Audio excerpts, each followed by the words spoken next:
শিক্ষিত হলে ঘুমিয়ে থাকুন।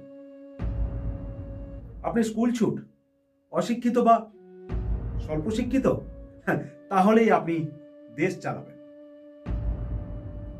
আজকের বাস্তবতা দেখুন, শিক্ষিত মানুষ ঘরে বসে আর স্বল্প শিক্ষিত অশিক্ষিতরা দেশ চালাচ্ছে। বাস্তব।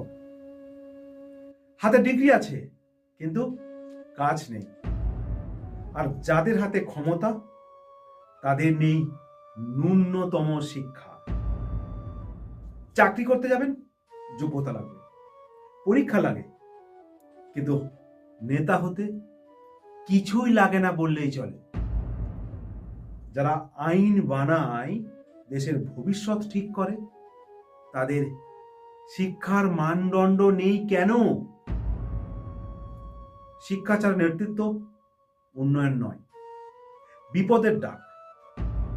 সোম থেকে শনি সুমিরের সমাজ কাহিনীতে প্রশ্নটা ব্যক্তির নয়, প্রশ্নটা ব্যবস্থার।